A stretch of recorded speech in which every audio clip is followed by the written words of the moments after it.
While I've got my dinette table taken apart and being refinished, I figured this would be a great time to finally do a video on this radio, which I got about 1.5 years ago, I believe. It's normally against this back wall and boxed in by that table, so I never got around to doing a video on it. I just hinted at it a few times. What this is the finest radio in my collection, and one of, if not the finest radio that Philco ever made.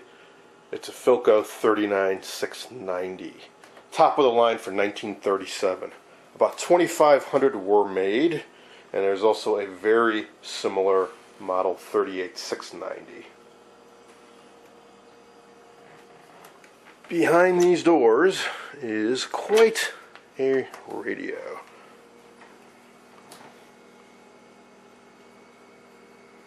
And even more impressive is what's behind, which I'll show you in a moment. This features a broadcast band and several shortwave bands using the automatic tuning setup, which I believe was introduced in '37. The presets are around the circular dial.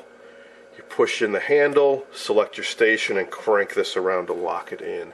I also have a Philco 3710 with a similar mechanism. The rubber mounts on this chassis have shrunk and it's dropped down, so I really don't want to rotate this because it scrapes on the bottom. You can also manually tune it with these two inner dials. Coarse fine tuning. Down here are the more interesting controls, though. Volume, nothing too exciting about that. Band switch. Magnetic tuning out and in. I believe this enables and disables an AFC, or automatic frequency control. So when you lock in the preset, if it's off slightly, this will hold it locked into the station. This switch is worn off, I think, is the bass boost control, which is one of the innovations in this radio. At low volume levels, this would boost the low frequencies depending on how much you turn this up, or you could disable it. And I believe it was automatically disabled for the shortwave bands. Actually, this is probably power, when I think about it. And the volume has no switch on it. It's typical of Philco, where they put the power in with the tone control, and so you can keep the volume set where you like it. And this is the most interesting control here, which would really makes this radio stand out, is the treble selectivity control. This radio features a variable IF bandwidth. For strong, high-fidelity AM stations, you can cut down the selectivity and boost the treble. In other words, widens the IF response by sacrificing a bit of gain. For more distant stations, you can crank up the selectivity and it shrinks in the bandwidth. Comes in this very attractive cabinet with hinged doors, weighs a ton, and you need a lot of room to swing these doors wide open. Finish on the protected areas is in really nice condition, like on the inside of the doors, a little bit of alligatoring, but definitely rather nice. I cleaned this up a bit since I got it, but the inside was pretty clean even when I got it. Outside, not so much. You can see the finish is really flaking off on the doors. The top was so bad I've already done some work to it. It was deteriorated quite badly. I just took a scraper and removed what was left and just brushed on a clear coat of lacquer right away when I got this, just to protect the wood. Now, as far as how did I get this, where did I get this? Well, I never knew this model even existed until I happened to stumble across, I think, an article about it, or maybe there was one for sale on eBay, and somehow I found a link to an article about this radio, including some pictures. And I read about it with some interest, like, I've never seen one before, probably never owned one. Amazingly, a few days later, I was taking a break from work and hopped onto Craigslist and just did a search for Philco, and bam, there was one sitting there. It just said old Philco radio, make an offer, I believe, or there was some very modest amount of money. Well, I was stuck at work, I couldn't go get it, but it sure looked like one of these to me, so I contacted a friend of mine who luckily had the day off and was working on his car. And I convinced him to grab his brother, grab a large vehicle, and they picked it up for me. Well, he ended up doing a real nice job of haggling. And I won't tell you exactly what I paid for it, but I'll tell you this. I paid my friend and his brother more for delivering it to me than I did for the actual radio. So as you can imagine, I got a pretty good deal on this. Now, as I say, it's quite heavy because of what's inside. And of course the cabinet itself is quite heavy. I've seen some debate about whether or not this radio had a back. I'm pretty darn sure it didn't. No indication of any fasteners for a back on mine. I've never seen anybody else's have a back on theirs. So, check this out. Quite a bit of radio. A massive RF chassis up on top, loaded with tubes. I believe several other models shared this same RF-IF chassis, but the power supply and audio amp is unique to this model. So what are we looking at? Well, what looked like a whole bunch of speakers. It's a little bit deceiving though. There are actually only 3 powered speakers in this. We got this huge, I believe it's a 15-inch low frequency, call it a woofer I suppose, woofer mid-range speaker. And then up here we've actually got 2 tweeters, or high frequency speakers. The other 4 are passive radiators. These vibrate in sympathy, I believe, with this one, but they are not powered. Down here we've got, as I said, the power supply audio amp. They have separate power transformers for each of the 2 output tubes. These guys, the rectifiers plug directly, I'm pretty sure the rectifiers plug directly into the transformer tops. Yeah, 5U4, or 5X4s rather. So a pair of 5X4 rectifiers, and the audio output tubes are 5B4s, which is the octal version of a 2A3. Now that's to power this guy. The tweeters, I think, are powered by a separate 6F6. So there's an equivalent of a crossover network down in here to separate the lows and the highs, and they are powered separately. The 38 version uses 6L6s in a little bit different arrangement. So these are trials, it's a pure triode amplifier. And one of the quirks to this radio, from what I've read, is that these tubes are powered separately. So one is powered by this transformer, one by this. And because of variations in them, you can get hum, and there's a control to balance out the tubes. However, you shouldn't do that until the set is really warmed up and stabilized. So what's a common quirk to this model is when it's cold and you power it up, typically, unless the tubes are very well matched, you're going to get some hum until things settle down. That's just a charm of this model, I suppose. Now, this is as far as I've gotten. I don't know anything else about this. I have not tested anything. I have not checked anything. Not tested the tubes. Not pulled out the chassis. Nothing. So this is not only your first look at it, it's my first look at it. It appears some of the electrolytics have been replaced. Probably all 3 of these, although they all seem to be the same. Or all 4. That doesn't look too good. I can't tell if this came out of this or it dripped down from above, but there's some black goo. Could also be a tar block that melted out from above and dripped onto it. But anyways, they all appear to be Sprague 600 line dry electrolytic capacitors. So this may have been serviced at some point and they were all changed out. I don't expect these to be any good now though, and I'm certainly not going to plug this radio in, although the power cord is here. And amazingly, it looks to be in decent condition. Insulation is not cracked. Could be a replacement, but it's certainly a pretty old cord. So we've got these large umbilical cables going up to the upper chassis, this also to the upper chassis, and this wiring harness to the speakers, which now that I look at it more closely, I guess are hardwired in, which is not too convenient for servicing. So got wires going up to, like these tweeters, for example, just come down into this and then right down into there and held in by clamps. Now, luckily, to my benefit, several other guys have done really detailed restoration diaries on this set. So I will definitely read up thoroughly on their experiences before I dive into this. It's a tube chart. I believe it has 20 tubes. So up top,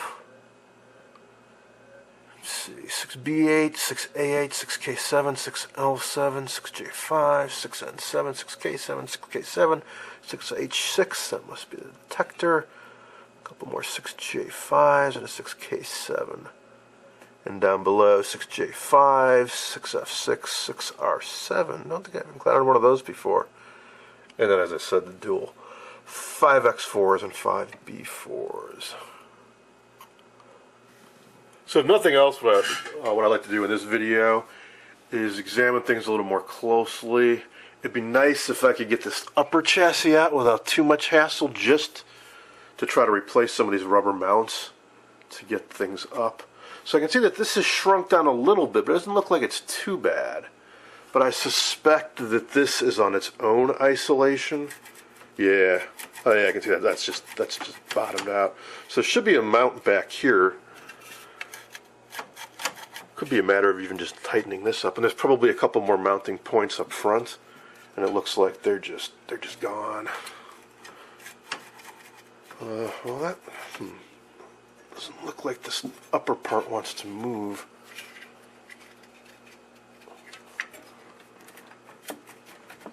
Oh, there we go. It looks like this front part maybe is stationary, but the center part can move up. I don't know. So I gotta figure that out. Now, the other bit of damage I just realized is this. This must have mounted up here originally, and it's broken off. Dial lamp, similar to my 3710. So you got a lamp here, and there should be a third one up here, which illuminates the slit to show you the stations. Which station you're on. And this cover with the holes cut out, that switches with the band switch, so it only illuminates one part of the dial. So it looks like maybe metal fatigue. Snapped that off and wire broke loose. So I'll have to fix that up sometime.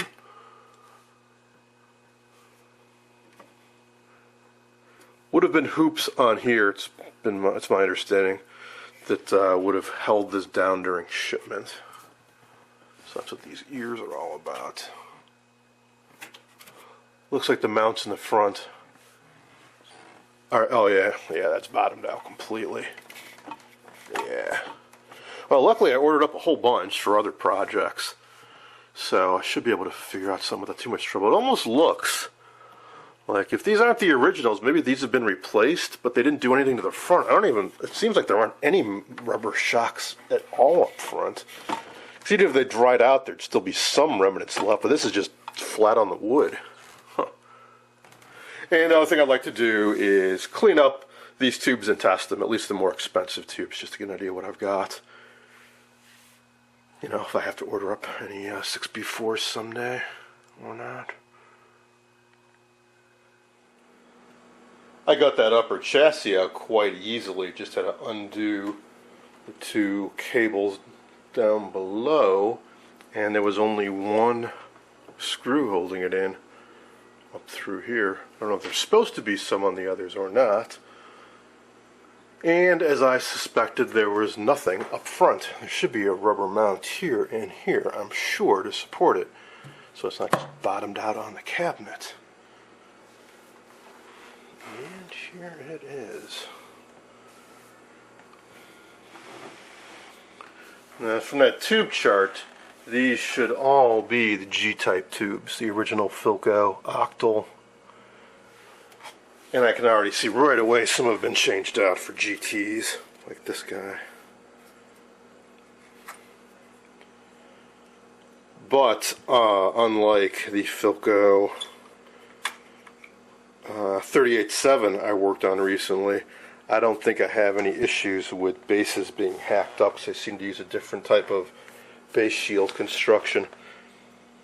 What I mean by that is, on some Philco models, to use a tube like this, I think this is a metal type down in there, 6A8, they would have had to tear apart the base tube shield cover, or mounting down here. It doesn't appear to be the case. And I'm not missing any shields as far as I know. There were some loose in the cabinet. I don't think that one fits there. Maybe this one does. Oh, well, I don't know. I've got various spare shields. I can dig one up if there is indeed supposed to be one over that tube. I think there's a mesh over the bottom, so I don't think we can see anything. Yeah. Well, we can peek through the holes. So that there, dual pot long shaft there, that is the sensitivity control, or selectivity, treble control. Let's see. Looks like it's the original caps to me. Everything I can see look like the original Philco paper caps down in there. And that's good. That's good. Again, I'm not about to dive into restoring this right now. I just want to get a better look at it and replace those rubber mounts.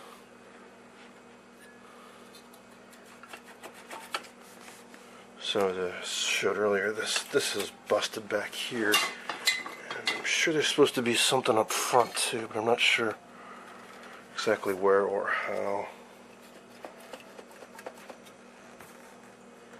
But for sure I want to put rubber mounts up there, and that may be enough to get things lined up well in front. I also went ahead and cleaned up a little down here. And it turns out I got a mishmash of tubes. Got a Sylvania 5X4 and a Philco, which may very well be the original. And for the 6B4s, got a Kenrad and a Sylvania.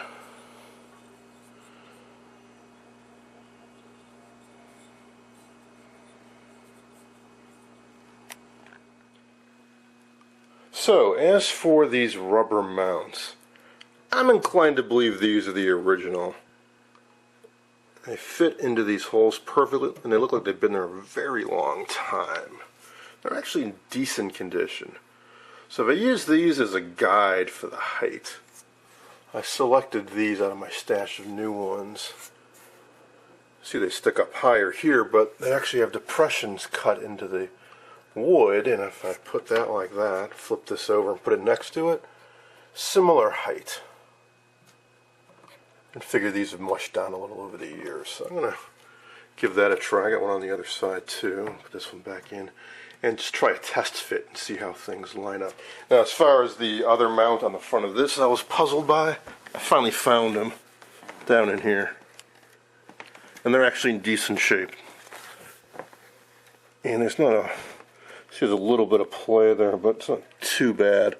So I don't think that this is a big issue with the dial being sunk down. I think it's really just those front shock mounts that we're missing. After struggling to get the upper chassis back in, I realized that these were actually a little bit too thick. So I dropped it down one size and went with these.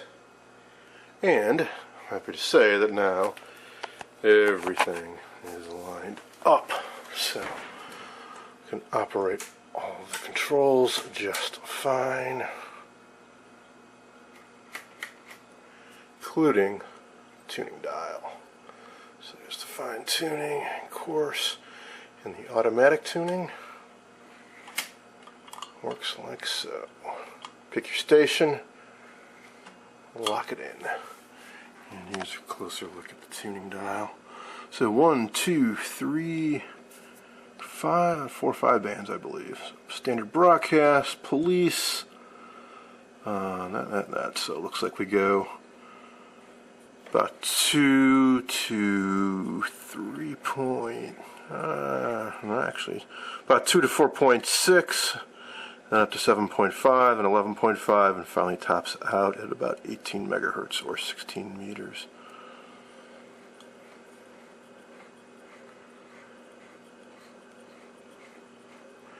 A little bit of damage here and there on these, where they've slid up inside. That one obviously chipped off. I think that one just slipped down inside. So the ones with stars are where there's no preset, and the others are filled in. So you can see this was done for the Chicagoland area way back in the day. I don't recognize some of these stations with WIND. I do, WMAQ, GN, BBM. Some of these though, WMBI, no idea, WCLS, WHFC, WTMJ, never heard of, and WEN,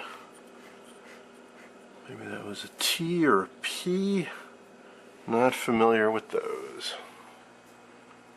One other thing I want to do before I put this back together is door pulls. This one on the right hand side is pulled out, so I get a little glue on that and repair it. Just curious, there's a screw on the back and then a bit of wood, but I think these are glue in because there's no screw visible on the inside. This one's a touch loose too. Probably a good yank and that might come off. And then I still have the tubes to test.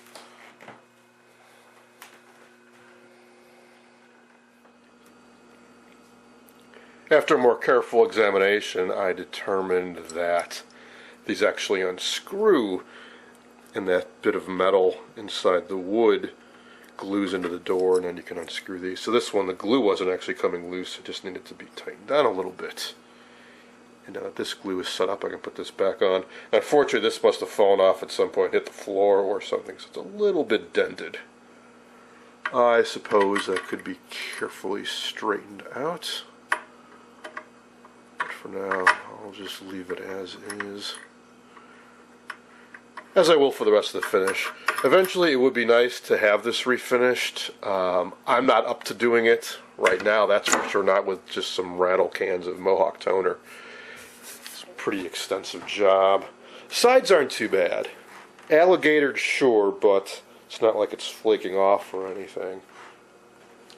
And as I said, the sides, the doors, the insides, all around in here, it's just fine. Really, the worst areas are the faces of the doors. But that's for a future date. Alright, so now I fired up my tube tester, my Hickok 600, and I'm going to test those tubes. I'll do the 6B4s first, and I'll do the 5X4s. Now, these tubes aren't all that exotic or expensive, so if I need replacements, I can get them. Alright, tube's been in here a while, warmed up. Check it's good. Check for shorts. Shorts. Check for GM. Alright, well into the good. That is the Sylvania. I'll do the Kenrad. Even if these are good, I suppose at some point it'd be nice to have a matched set. So if a Sylvania and a Kenrad have two of the same manufacturer and vintage.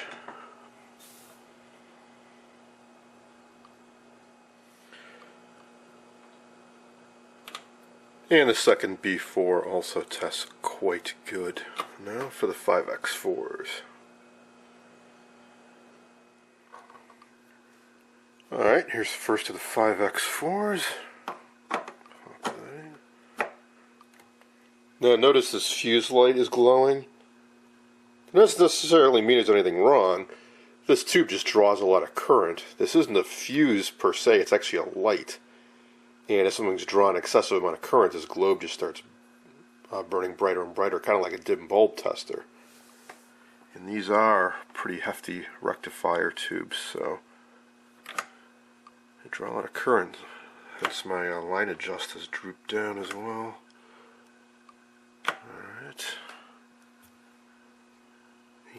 And for this rectifier, we do P3. I'll check for shorts first too. I don't know the exact specs on these, but I'm pretty sure it passes more current than a 5U4 or a 5Y4. Alright, one side is good. The other side, we switch this down to 3 and drop this to 39. I'm not sure why. I know there are discussion threads in the Antique Radio Forum, but I don't remember the reason why. When you test rectifiers, you actually tweak the setting from one side to the other. You think they would be identical, but they're not. You got to adjust the English control a little bit when you do the other. When you do one side versus the other. Alright, so far, batting 1,000. One last of the big tubes to test.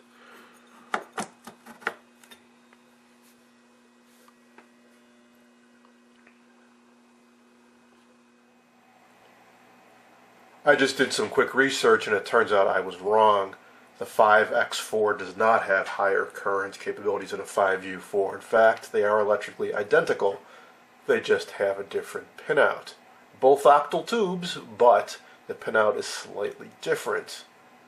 And it just so happens to turn out that, assuming they didn't use these unused pins for tie points for other components, it's possible to short out some of these pins together so we can take either a 5U4 or 5X4. Why would you want to do that? Well, 5U4s are far more common. I think the 5X4 might be slightly earlier, and maybe manufacturers found that this pinout wasn't convenient, so they changed it up a little bit. I don't know, but assuming that these pins are unused, you can short them out, compare the 5X4 and 5U4 pinouts, and then you can use either tube. Why would you want to do that? Well, the 5U4 is a lot more common. Now, luckily my 5X4s are both good, and those sockets are mounted right to the top of the transformer, so I'm certainly not going to bother to rewire them.